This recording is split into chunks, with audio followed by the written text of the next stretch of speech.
അമേരിക്കയിൽ വിവാഹ ദിനത്തിൽ ഹെലികോപ്റ്റർ തകർന്ന് മലയാളി യുവാവും പൈലറ്റും മരിച്ചു. അപകടത്തിൽ പരിക്കേറ്റ വധു ജസ്നി നിലവിൽ ചികിത്സയിലാണ്. അമേരിക്കയിൽ നിന്നും മധു കൊട്ടാരക്കര കൂടി ചേരുന്നുണ്ട്. മധു, എന്താണ് വാർത്തയുടെ വിശദാംശങ്ങൾ? അമേരിക്കയിലെ ജോർജിയയിലെ വിവാഹ ദിനത്തിലാണ് ഹെലികോപ്റ്റർ തകർന്ന മലയാളി ഉൾപ്പെടെ 2 പേർ മരിച്ചത്. അറ്റ്ലാന്റ സ്വദേശികളായ ഫിജി ഫേബ ദമ്പതികളുടെ മകനും അതുപോലെ ഡെൽറ്റ എയർലൈൻസിലെ പൈലറ്റുമായിരുന്ന ഡേവ് ഫിജി, അതുപോലെ ഹെലികോപ്റ്ററിന്റെ പൈലറ്റ് എന്നിവരാണ് ഈ അപകടത്തിൽപ്പെട്ടത് മരിച്ചത്. ഈ ഡേവിന്റെ വിവാഹമായിരുന്നു കഴിഞ്ഞ വെള്ളിയാഴ്ച രാത്രി 10:30 ഈ അപകടം നടന്നത്. ഈ അപകടത്തിൽ പരിക്കേറ്റ വധു ജസ്നി ഇപ്പോൾ നിലവിൽ ചികിത്സയിലാണ്.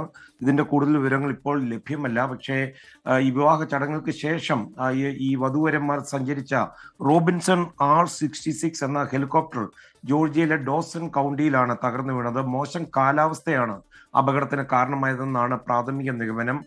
ഈ വരൻ ഡേവും അതുപോലെ ഹെലികോപ്റ്റർ പൈലറ്റും സംഭവ സ്ഥലത്ത് വെച്ച് തന്നെ മരണപ്പെടുകയായിരുന്നു.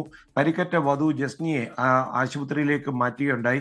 പക്ഷേ ഇതൊരു കാലാവസ്ഥാ പ്രശ്നം കാരണം മരത്തിൽ ഇടിക്കുകയും അങ്ങനെയാണ് ഹെലികോപ്റ്റർ തകർന്ന് താഴെ വീണത്. പക്ഷേ ഏതാണ്ട് 5 മണിക്കൂറോളം ജസ്നി ബോധരഹിതയായി കിടന്നു. പിന്നീട് ബോധം വീണപ്പോൾ ആൾക്കാരെ അറിയിക്കുമ്പോഴാണ് ഇവരെ രക്ഷപ്പെടുത്തി ആശുപത്രിയിലേക്ക് മാറ്റിയത്.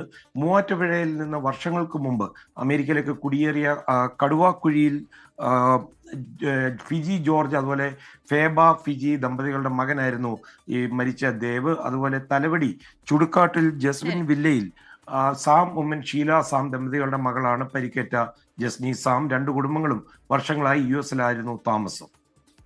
ശരി മധു, എന്തായാലും അമേരിക്കയിൽ നിന്ന് വളരെ സങ്കടകരമായ വാർത്തയാണ്. വിവാഹ ദിനത്തിലാണ് ഇങ്ങനൊരു അപകടവും മരണവും ഉണ്ടായിരിക്കുന്നത്.